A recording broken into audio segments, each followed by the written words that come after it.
Welcome back to Moonbeaming. I am so happy to be with you today. It's a whole new Gregorian calendar arbitrary year, which means we've got a whole new tarot card of the year to discuss.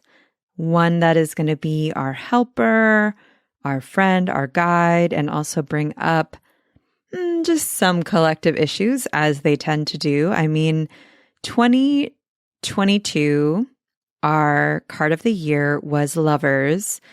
And 2022, we saw some of the shadows of Lovers, did we not?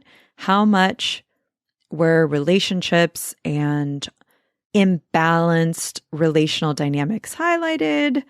There was choice. We had some contrast, we had some superficiality, and of course, love, and all its beauty, its invitations and discontents. Well, we get to now continue to integrate all of those themes as we also look towards another archetype. And that archetype, of course, is the Chariot. Major Arcana 7. We get the card of the year by adding up all the numbers of the year. So 2023 all adds up to 7. And the Chariot is the key holder of movement, change, boldness, paradox, growth, and new pathways. On January 7th, just in a few days, I am holding a workshop that is going to help you to navigate this Chariot year. It's right after the full moon.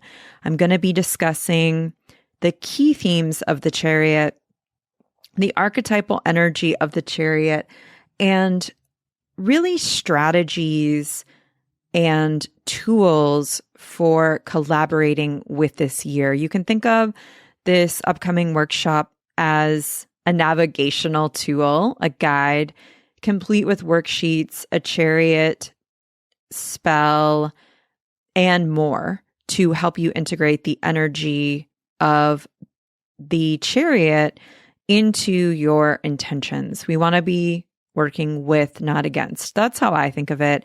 And even if you don't work with the collective energy as I do, I always think that each year relating to each archetype is such a cool and beautiful way to live the archetype more deeply. It's such a cool thing to use the different archetypes as these mirrors, as these tools for grounding, and also for all of the wisdom they can give us. There's information, wisdom, teaching, lessons, strategies within all of these archetypes that we can utilize. And if you're ready to make change, if you're ready to take bolder action, if you're ready to become more and more of yourself, that's what the Chariot can help you with. And if you have loved this podcast, if you really do want to take action, create change, not just be tossed about by the happenings of the year, and you want my secret sauce, my juicy nuggets of wisdom, and universal and archetypal life hacks, sign up for this workshop. It will have information you can use all year. We're focusing on navigating change, initiating change magic. We're going to talk about divination, paradoxes and paradigms, and how to create new maps and new ways forward, new pathways, neuro pathways included here. You'll leave with a bunch of insight into how you are going to get to where you'd like to go spiritually and practically, while also, dare I say, enjoying the process of getting there, which of course is what the Chariot is all about. I share what works for me, and the feedback I've received is that it works for others as well. And of course, a replay is available to anyone who signs up. You can sign up at themoonstudio.co, or of course, the link is in the show notes. Okay, Now, let's get on to our show.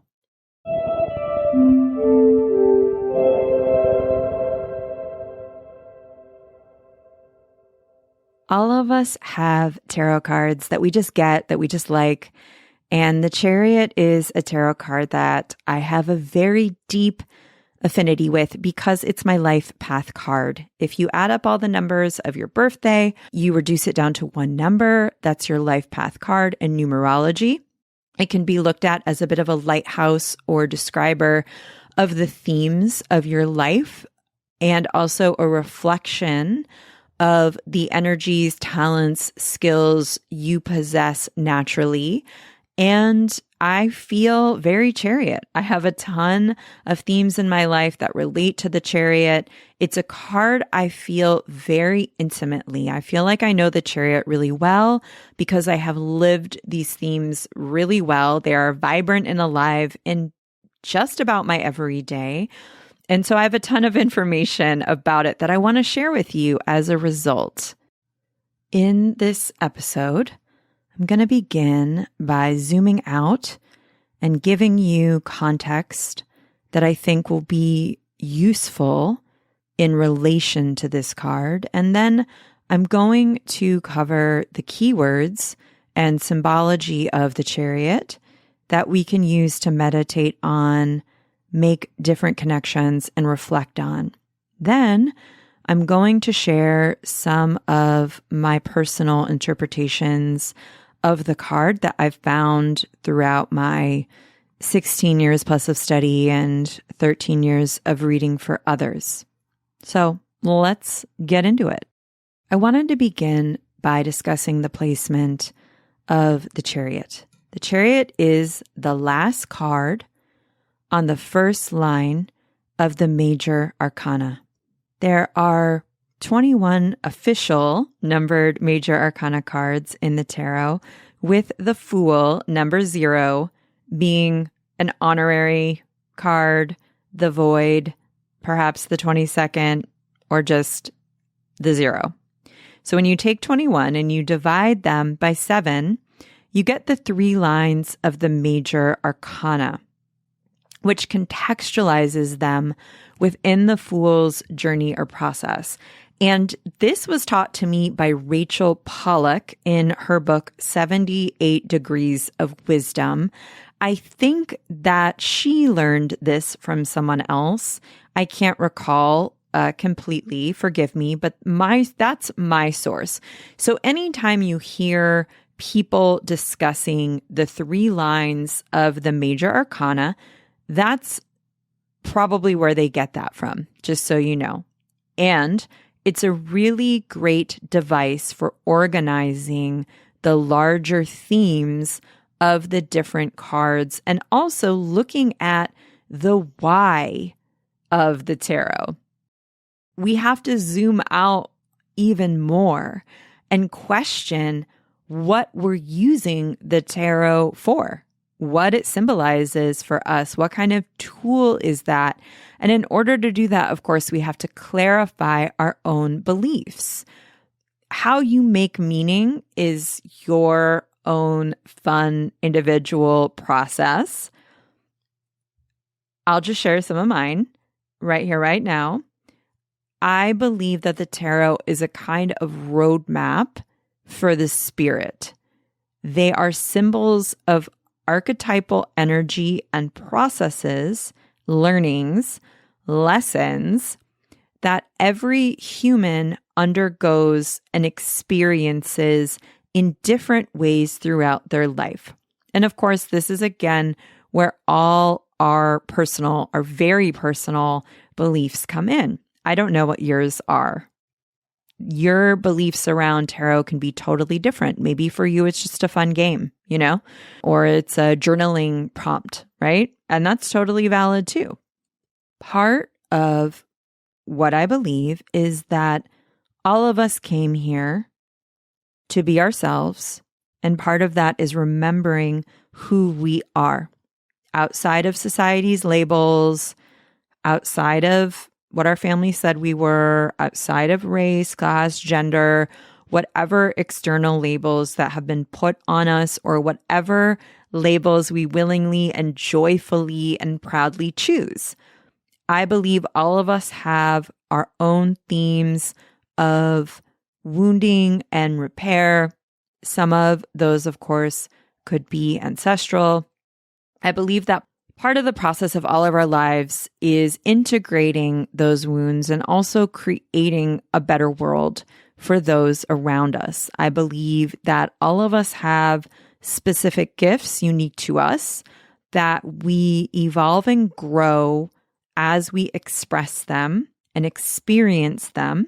And then as we pass through different stages of being, different stages of experience and consciousness, and we integrate and process other wounds and explore and bring out different aspects of our gifts, we grow and can help other people as well. I believe we're all connected in this web. I believe that what we do has meaning, and that part of our responsibility as creators is to thank the creator by enjoying our life, as well as leaving the world a better place than we found it in our own way. In tarot, sometimes, but not always, but sometimes, tarot can be a reflection about where we are in all of this, essentially a guide to the great work, capital G, capital W, which is this process of transformation, of gathering ourselves, of stepping into our full selves in all our power, however that looks. I do think that the tarot can be utilized as a map to enlightenment, or certainly a more enlightened state of being, because it calls us out, it reflects us, even when maybe we can't always see what's up with us always, yeah?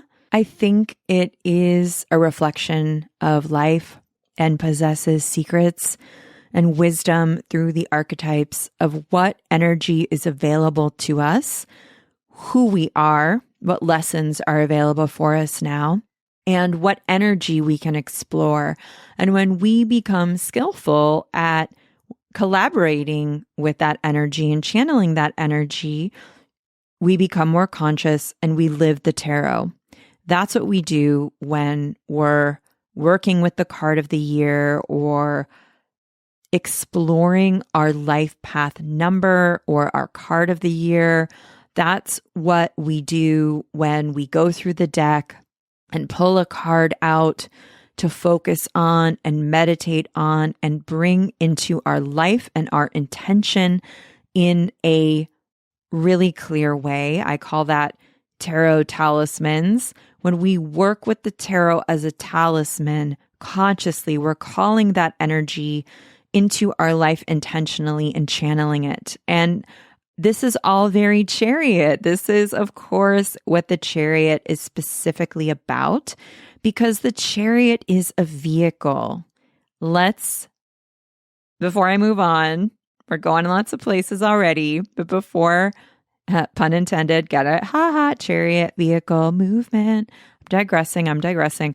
Let's get back to the idea of those 3 lines.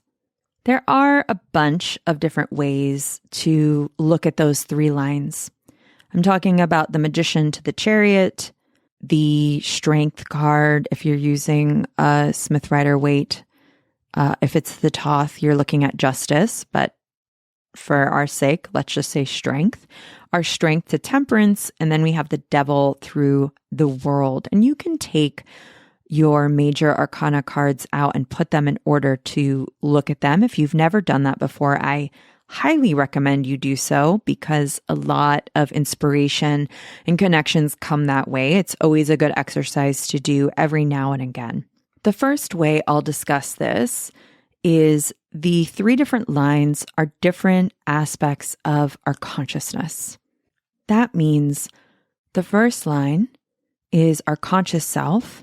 The second line is our subconscious, interior, or more submerged self.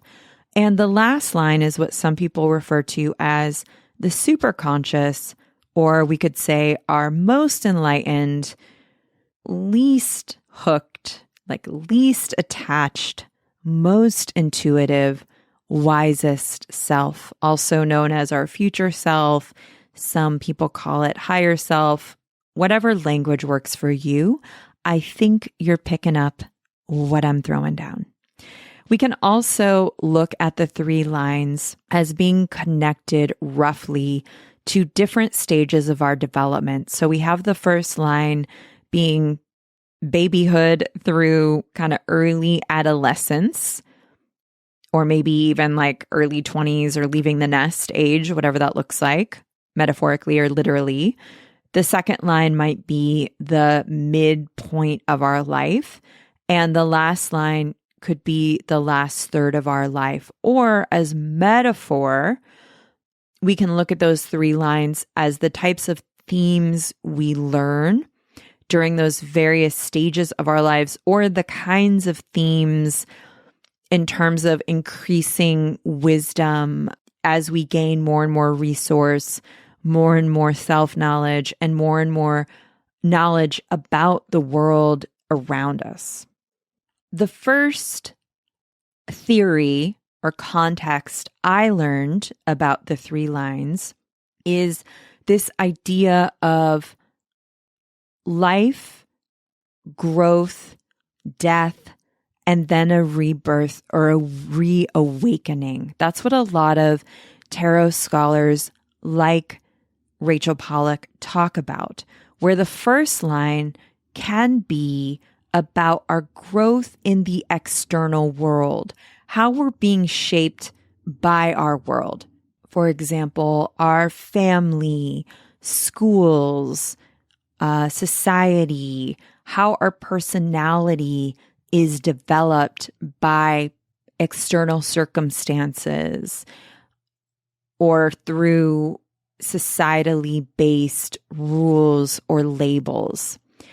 Then the second line is our internal journey, our internal quest, which of course ends with an ego death, the dissolving of that constructed personality with the death card. Spoiler alert. No, we all knew that was coming.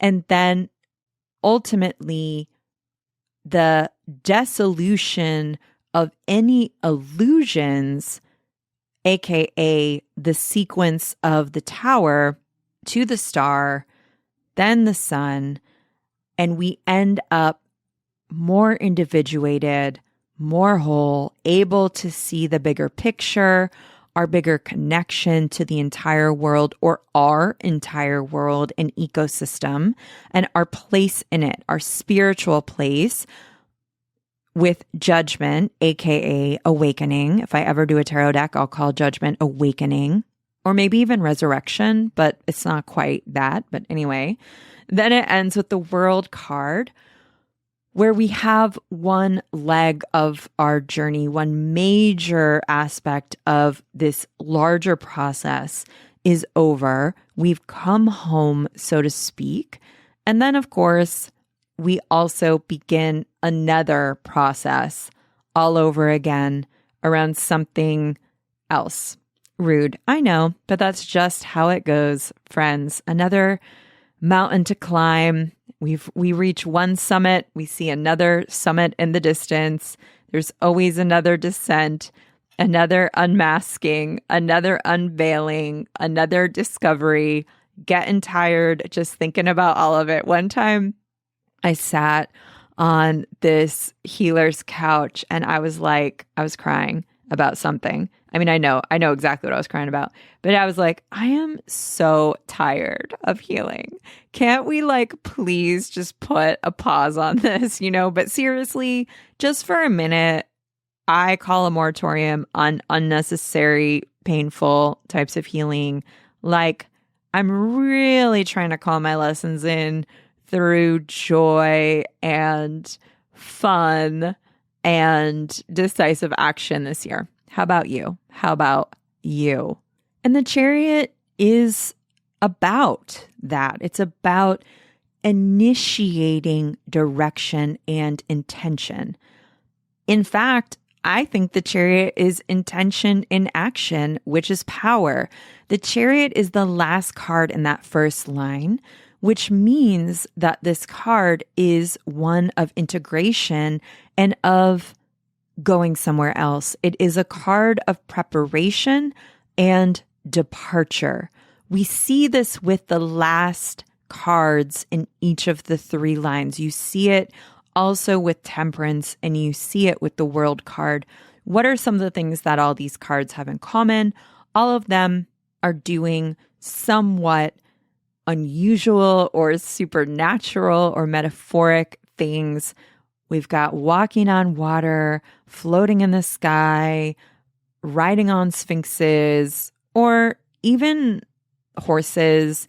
In some decks, the chariot, and like more modern decks, the chariot is a car, which when we think about it, driving in a car, that's like pretty wild. Honestly, it's pretty amazing if you ask me. And all of these spaces depicted in many of these 3 cards, Chariot, Temperance, and the World, they're in a liminal in-between space that isn't necessarily somewhere specific. Like, you can't draw a signpost with the chariot and say, okay, it's 700 yards from this here castle and it's on its way to the next destination, or, well, it's a womb bubble made of plants and ribbons floating in the sky surrounded by the 4 archangels, aka the fixed signs. You're not like, make a left at the angel walking on water and making more water on a cup go upwards, like easy, right? There are these supernatural, imaginal destinations that resonate with imagination, integration, process. They're all also a bit of a paradox, visual riddles, if you will. They're both this conclusion and a wrap up of one process and a pivot point in this larger line, this larger spiral, this larger circle of process, if that makes sense to you. It's this zooming in to zoom out. Focus in order to get larger. There's a vulnerability and also a shedding. All the cards on that 3rd line share these qualities because all of them are preparing for a leap. They're preparing for a quantum leap, a consciousness leap, an energetic leap. They're getting ready, essentially. And the chariot often correlates with the part of the process or a part or a time period in your life where you've done what society tells you to do. You've done what your parents wanted you to do. You've done what you think you want to do in terms of what you think will make you happy, solve a problem, right? Like, get that job, marry that person, get that degree, quit that addiction, write that book, and it doesn't work. And I mean, like, we could be here all day, couldn't we? And some people are. They're there for much of their lives, always chasing something external, always grasping, always trying to be someone different, always needing some form of external validation or acknowledgement. We've all been there. There's no judgment in anything that I'm saying. It's called being a human being. And also, it's exhausting. We know that it's exhausting, and we know that it's not a cure-all and it doesn't really work for our spiritual growth or for our emotional growth or even just for our like emotional maturity or overall contentment and fulfillment.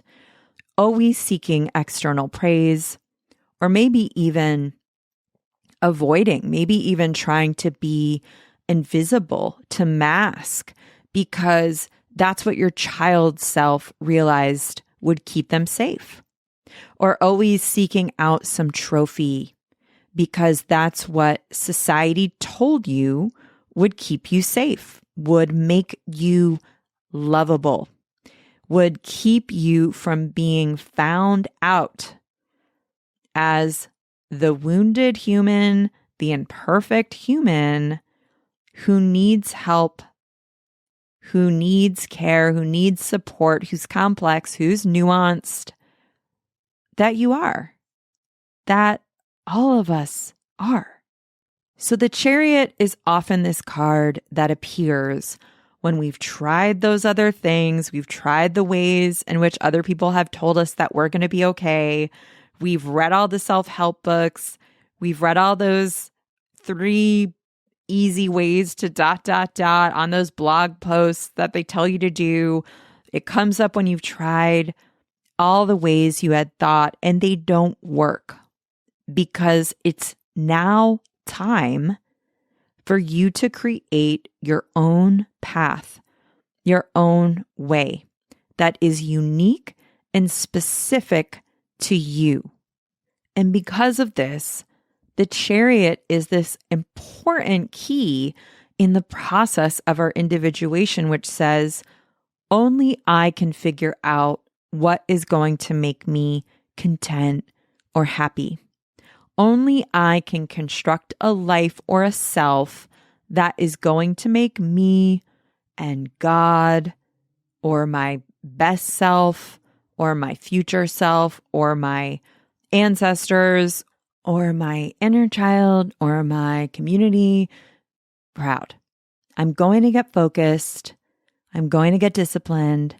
I'm going to align my body, spirit, mind, energy, and I'm going to align myself with the will of God. You can insert your whatever in place of God. You're going to align yourself with the flow of the universe. You're going to align yourself with your future timeline. You're going to align yourself with your capital S self, your greater big self. You're going to align yourself with your helpers, whatever that looks like for you, right? I know people have issues with the word God. Fortunately or unfortunately, my last name is Gottesdiener.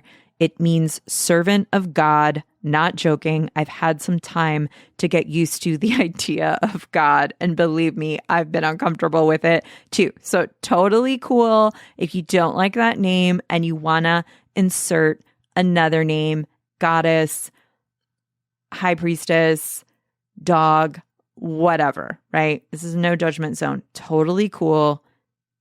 Like, stay with me here. Ever heard the saying, I want what God wants for me? That's the Chariot. Does anyone remember? Oprah shared this prayer. It's a common prayer. Dear God, use me, use this life. I trust that there is a vision for my life that is greater than my imagination can hold. God, use me, make me a vessel for your life force, for your spirit. That is the Chariot. It is looking around and saying, you know, I don't know. This isn't it. I'm not sure what exactly it is, but I know how to feel into it. I know when I get there. So first, I'm going to surrender. I'm going to understand I don't have all the answers right now. I'm going to make myself a vessel for spirit, for creation, for love, for beautiful energy, for source, for grace to work through. I'm going to make myself a vessel so that I become a vehicle and I can progress forward on a path that is all my own. I create the path as I walk it. The path unfolds as I move in a different way through change. As I embrace change, I become it. Change shows me who I am. I trust in change. When you are in chariot energy and a chariot time, often you are misunderstood. This is a card that correlates to the persona, to projections. There's masks and all of that. The shadow obviously is a constructed, inauthentic mask or persona. I'm not going to go there. That's its whole other episode with this card, but it does correlate to all of that. And also correlates to you going your own way, having your own visions and ideas that are clear often only to you and you alone, and not everyone around you understands that, right? When we're changing, think about it. Have you ever undergone a very large change of identity or gender or class, or, moving from someone who is single to someone who's married, or someone who is childless and then you have a child?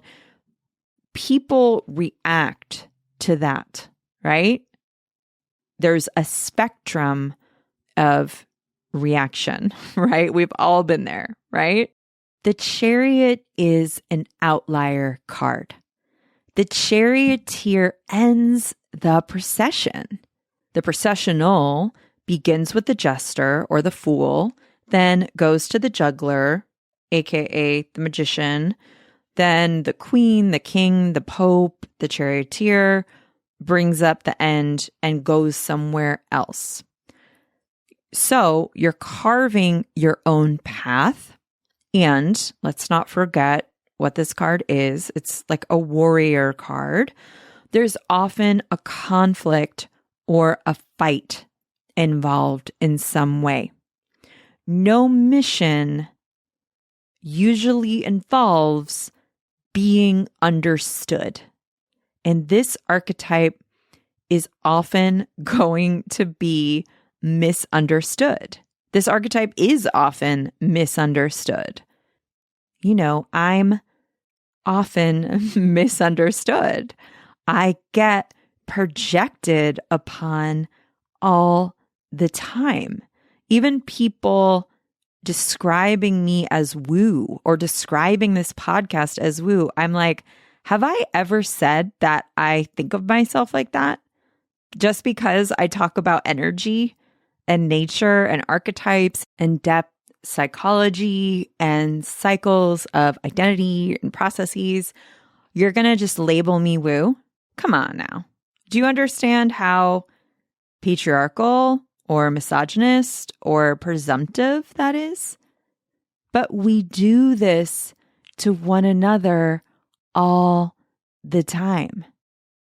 The Chariot is a card of individuation, of becoming whole, of bringing disparate parts together, so they are always going to feel like an outlier, or they will often feel like an outlier, like they don't completely belong to groups.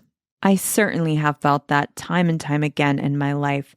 Even in spiritual scenes, I seldom feel welcomed or aligned, and I've come to terms with that. The paradox, because we know that this archetype is about paradox.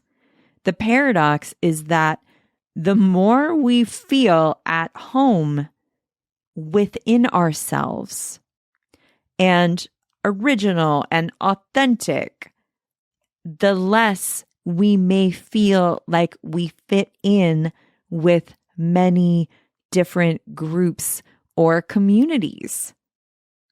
The Chariot, there's also this martial aspect to the chariot. And the chariot is about navigating conflict.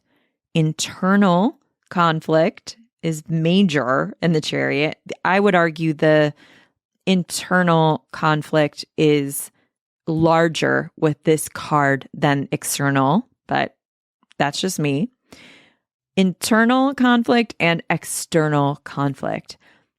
And I've seen that a lot in my life because the chariot is about how we navigate the external and don't let it control us.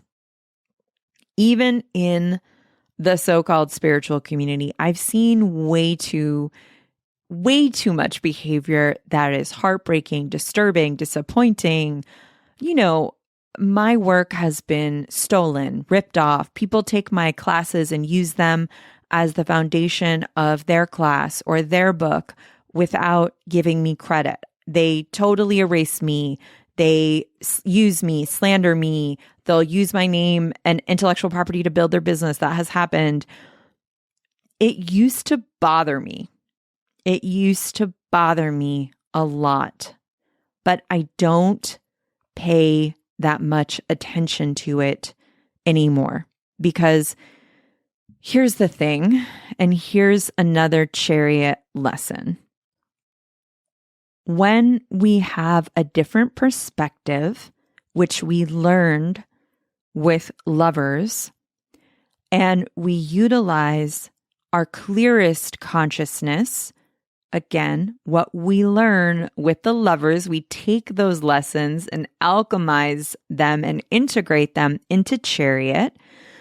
We can then navigate challenges more artfully. 1, I can use what I experience and see as information, nothing more, nothing less. Okay. That's who that person is. That's information. Which brings me to 2, trying not to take it personally, right? We have to try not to take it personally. It isn't about me. If you make everything all about you, that's your ego running the show. That is a setup for suffering. What other people do, and what we do is about them. Like 90% of the time.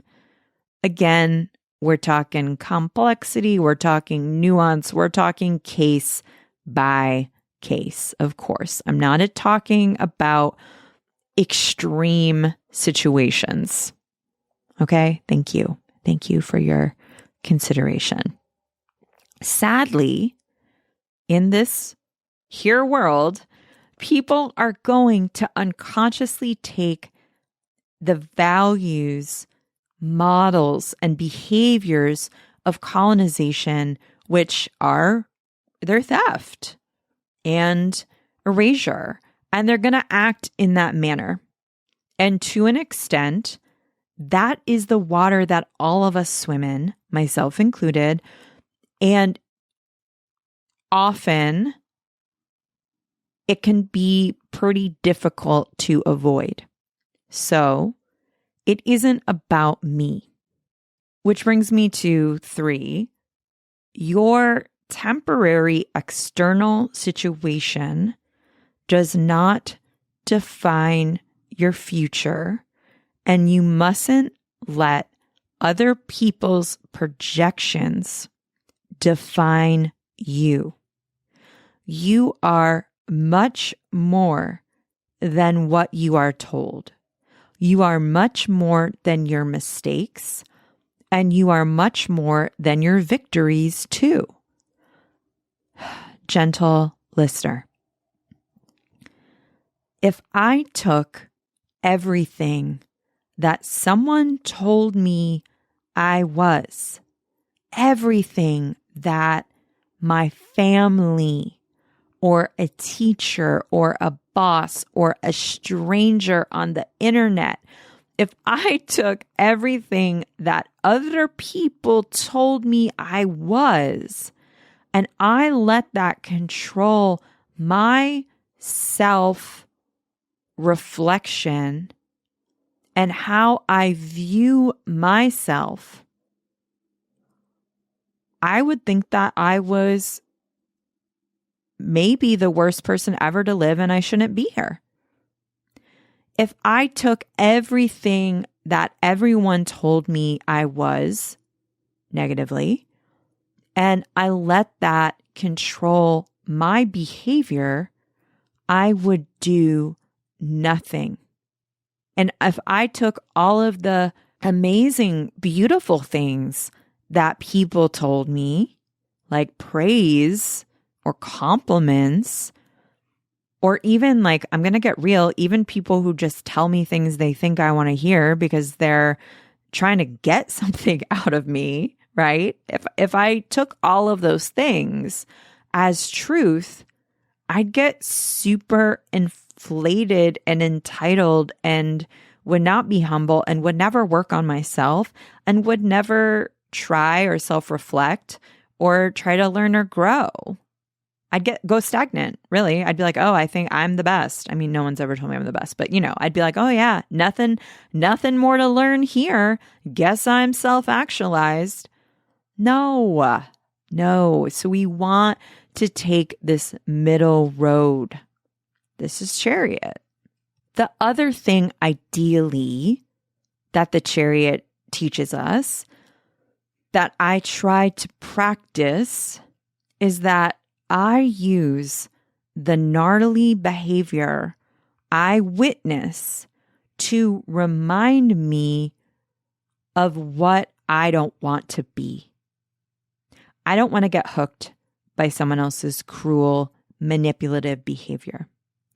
I don't want to stoop to someone else's level just because ... Just because they're there, just because they've activated me, just because they're trying to hook me, or they've stolen from me, or whatever.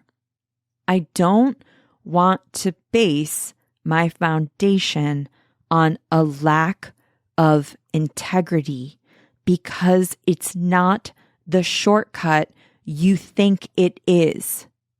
And that is a tower lesson, which is the Chariot's teacher card. Hello. Does it all make sense? The system? And that's what brings me to 5. If we're thinking about another Chariot wisdom, another Chariot learning, we are often defined by how we navigate and deal with extremes.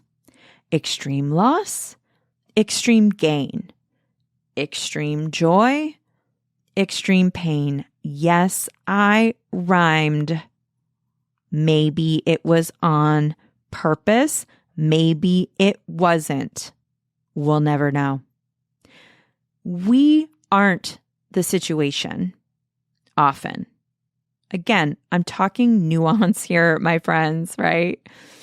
We're not a temporary situation. Often we find over time our character is how we react or respond to the situation.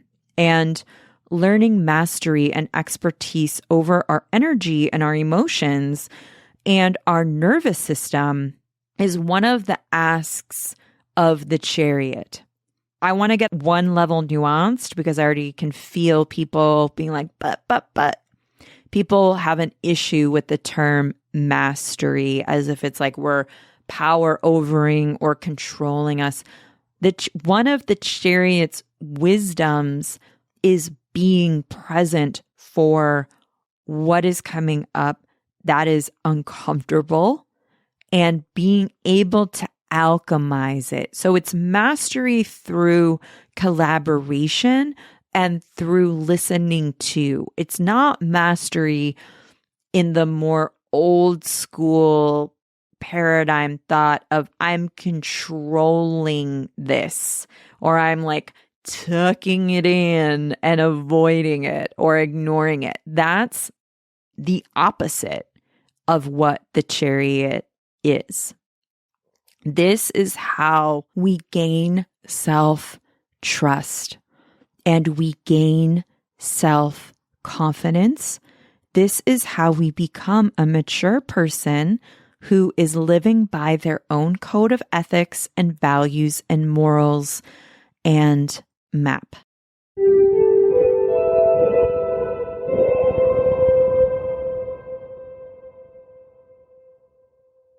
I wanted to briefly go over some of the symbology of the chariot that also help to emphasize more of the teachings of the chariot. And the first is the number 7. I'm going to read from Many Moons Now. This is part of our introduction to 2023. Across cultures, 7 is a powerful number. From Hinduism to Islam to Judaism, there are numerous examples of the importance and symbolism of 7. This numeral is a symbol of the divine come to earth, magic made material. 7 is a number that corresponds to the spiritual structures. There are 7 chakras, 7 classical planets, and the Pleiades are also known as the 7 sisters. In Hebrew scripture, God rested on the 7th day. There are 7 days of the week. There are 7 colors in the rainbow, 7 notes on the diatonic scale, and 7 is the average amount of numerical information that humans can remember at one time, hence phone numbers. 7 also is a number that correlates with individuation, a process of becoming whole. So there's a lot there. We have both 7 as structure and 7 as a more spiritual number. In many renditions of this card, you'll see animals. Animals are pulling the chariot. We've got horses in some cards, gargoyles like in the Thoth deck, the sphinxes and the Smith Rider-Waite. Thinking about horses, we're thinking about powerful drive and instinct propelling us forward. It's also about respecting and acknowledging and collaborating with more of our wilder aspects, as well as the forces around us that we can work with. It's this harnessing of energy. Sphinxes reference a chariot theme, which is paradox and riddle. Riddles help us get outside ourselves and think in a different way. Paradoxes,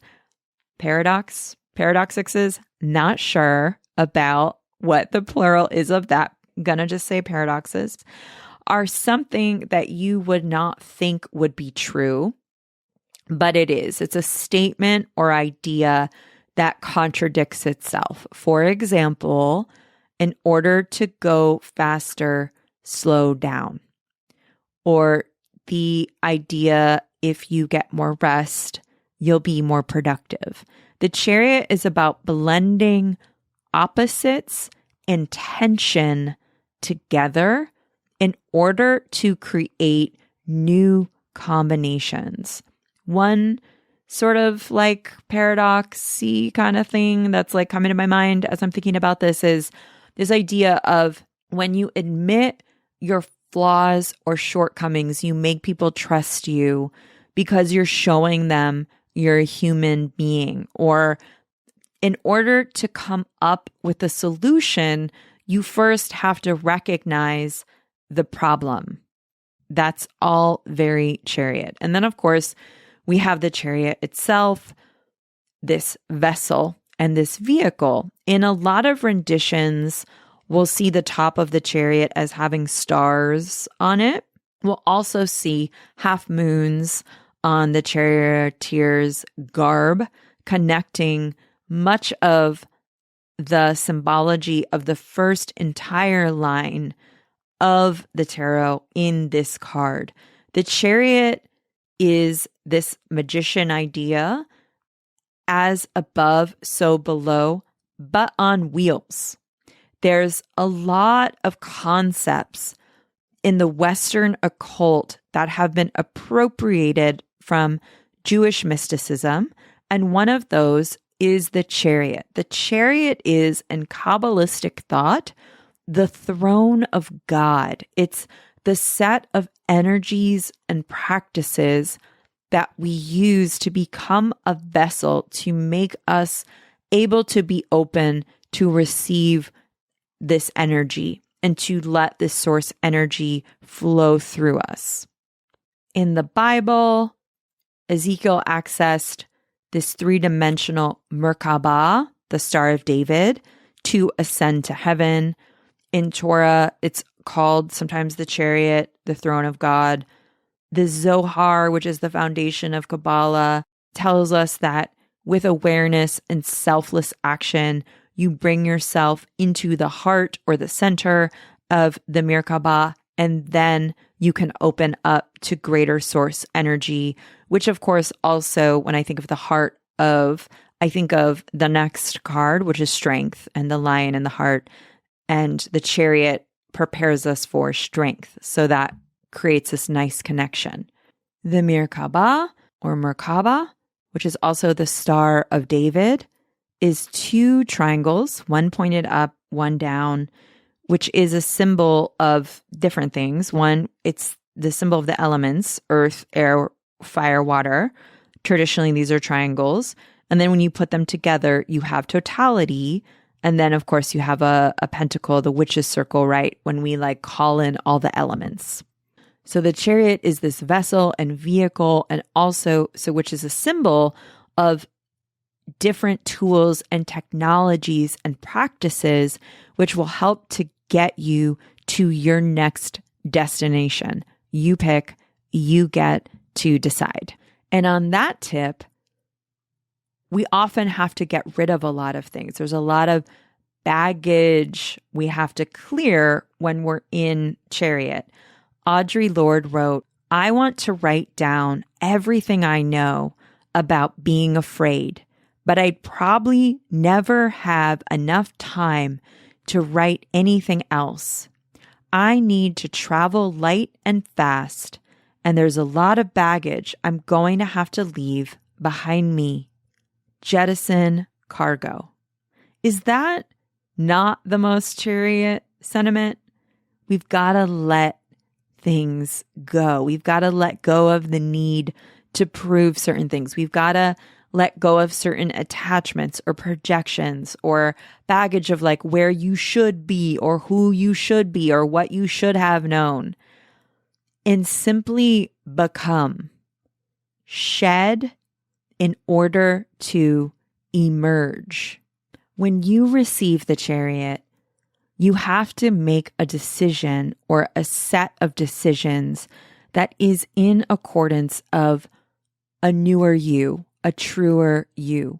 What often happens in a Chariot time is a leaving of some kind of external material situation, usually one that is attached to a shedding of some kind of role or identity, or a new kind of role or identity, or it's a trying out or trying on of a totally new thing or newer thing or identity or role, one that complicates, one that pushes up against the ego or maybe your inner child, or puts you back in a beginner's mind, you know, like starting a new career or doing something that is like really hard, like getting a puppy or becoming a parent or going back to school as an elder student. Maybe it pushes up against your close people or the world. What is normally happening in Chariot moments is that we're saying yes to something risky, bold, untried, that can really push against things we thought or believed about ourselves or the world, or that can, again, push up against the egos of other people. When I started doing more of this kind of work, more work that explores the metaphysical or the occult, a lot of people were like, what the fuck are you doing? And some people just pieced out, right? Like some people weren't even like, what's going on? Like a lot of people just like faded into the bushes, Homer Simpson. That was their response. Even the last time I was with extended family, I was at a wedding, a family member, apropos of nothing, insulted me and what I did right to my face. When I first started doing this work, which was in congruence with a lot of chariot internal work, like examining my gifts, letting my intuition lead where I was going. When I started exploring all of these things, I said goodbye to some very externally looking, successful work in the world, working as a designer for one of the biggest corporations in the world, getting flown all over the place, meeting amazing people, having incredible experiences. And you know what? It was great. There was nothing wrong with it. I had begun an exciting new career to many, like on the external world, right? And also I realized long term, it wasn't for me. I could do it. I was great at it. I enjoyed it. But on a deeper level, it wasn't going to be aligned with me long term. And so I left. I said goodbye to an incredible life, really.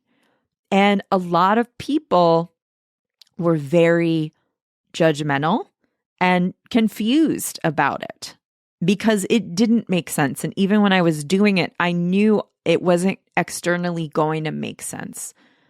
I left after I got an intuitive message to move to LA after only visiting there a few times. I didn't even totally love it. I just really was listening to my intuition. That's very chariot too. Anytime you give up something that appears good enough or even great enough externally that you realize doesn't fit, it's not for you. Maybe it just doesn't align anymore. Can we stop doing this thing where one thing is bad or one relationship is bad, so we have to leave it? Sometimes things just don't fit. They're just not good matches. Doesn't mean the thing is horrible. Doesn't mean the person's horrible. Doesn't mean you're horrible. It's just not in alignment. So then you go on a quest to figure out what feels more in alignment, what is more in alignment.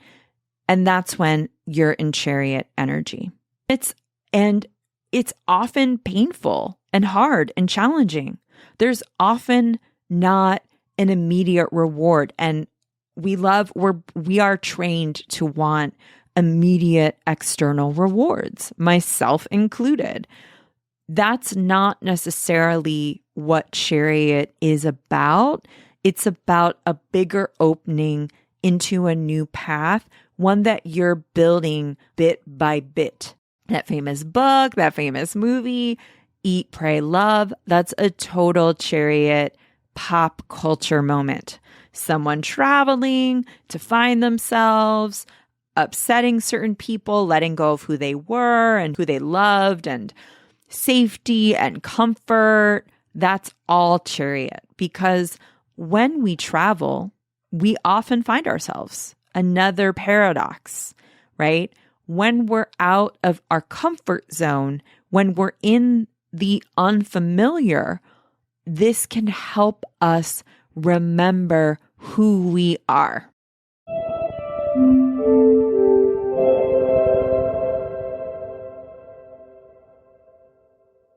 The last little bit of traditional symbology I wanted to speak to is this correlation between the zodiac sign of Cancer and the chariot, which frankly, I see as bullshit. It doesn't really make sense if we want to think about all of the ways in which the zodiac and the planets and the signs could relate to tarot cards. Why isn't the moon the moon? Why is it Pisces? That doesn't make sense. The high priestess feels more like Cancer or maybe Pisces. Definitely the Queen of Cups feels very Cancerian to me. I want to underscore that all of this is made up. We do not have to accept it just because some British dude wanted to mishmash astrology and tarot together to contort them and make them fit like 120 years ago. I don't really understand why the chariot isn't Mars, honestly. Aleister Crowley, everyone's favorite problematic bisexual occultist, says that this card is Mars in Cancer, which is fascinating to me and maybe makes it work a little bit more in my mind, as I tend to think of Mars and Cancer as care in action and compassion in action and intuition in action. Again, choose your own adventure. And in many moons, I wrote, Cancer is the fourth sign known to correspond to home, lineage, intuition, creativity, care, parenting, and tenacity. Symbols of the moon child have been the crab, the scarab, the lobster, and the turtle. Creatures with protective shells able to live in various environments. The diaspora, navigation, the home within, vulnerability, self-sufficiency, compassion, and transformation from the inside out are all themes that correlate with this archetype. There is this theme of home and belonging, and there is this idea of having to cast off a shell that we've created. I think of like the cute little hermit crabs when they're in between shells. They're like so cute and waiting. You know, we can also, again, we could keep reaching and think about the molting process, you know, when crabs like outgrow their shells and they're all soft and vulnerable. That's this chariot-like process. And also, we can also just let a tarot card be a tarot card. Isn't the Merkaba, the throne of God, the other animal friends and helpers, the number 7, all of the other symbology like I couldn't even get to, isn't that enough? It is, at least for me. Again, that's just me. I share this with you because you will hear other tarot scholars and teachers say, you know, this card is ruled by Cancer or whatever, you know, or the Emperor is ruled by Aries or whatever. I just think we get to be flexible and remember that we can make things up as we go along.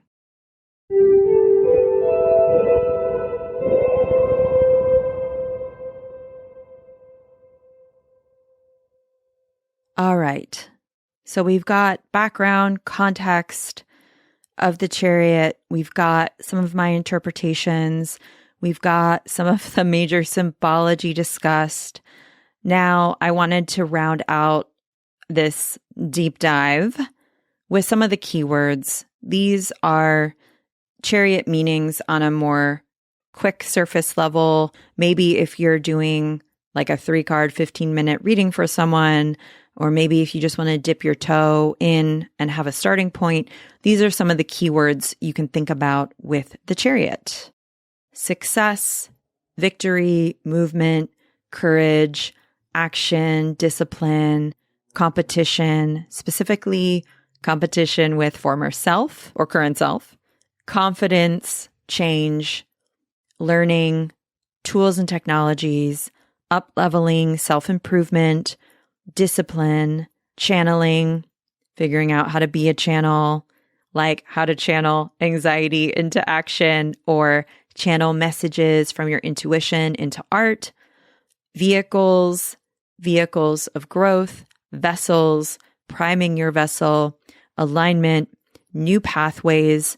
This includes neuropathways, tension, paradox, transformation, specifically using our fears or shadow bits as fuel or redirection for maturity or growth, overcoming, winning, conflict, fights, egotism, hardships, battles, anything martial, defenses and defensiveness, spiritual growth, shedding, clearing, cleaning the personality to get closer to the true self, leaving and moving on, wheels turning, wasting energy, getting stuck in ruts, manipulation and control, and letting fear, the shadow, or other people run the show. The interplay between our instincts and our more civilized self, the interplay or tension between our conscious and or like subconscious, unconscious self are all here as well. Any of these themes could come up this year. If you are in a chariot year or you receive the chariot card, meditating on these themes could help spur your imagination or answer some of the questions you've been asking yourself. When we receive the chariot card, some great questions we can ask are, where am I going? Where do I want to go? How can I get there? What tools do I possess that I can use to navigate where I want to go? Am I in energetic alignment with where I would like to go? What must I leave behind or shed? What must I learn or practice? These are the kinds of questions we'll be asking ourselves and practicing in my upcoming workshop. You'll get your own answers to these, of course, and this is all what you might be asking yourself. You might be asking yourself these kinds of questions throughout the year. I, in part, design many moons around the rhythms and the lessons and the wisdom and the energies of the chariot. So you can pick that up if you want a printed companion as well. And I think that's a lot. I think I got through most of what I wanted to share. We're going to go deeper into my interpretations in my workshop. In particular, we're going to talk about change and how to change and why people don't change. We're going how you can change, how to think about change, think about how you would like to change and who you would like to change into, how to embody and model change. We are going to touch upon paradoxes. We also are going to do a deep dive into this idea that is a very chariot idea, and that is one of divination. So, gentle listener, I will see you there. Thank you for being here. I am so honored and pleased to get to deep dive with these archetypes with you and bring them into living, breathing form and help them come alive for all of us and help to guide us through this year of change. Until soon, take care.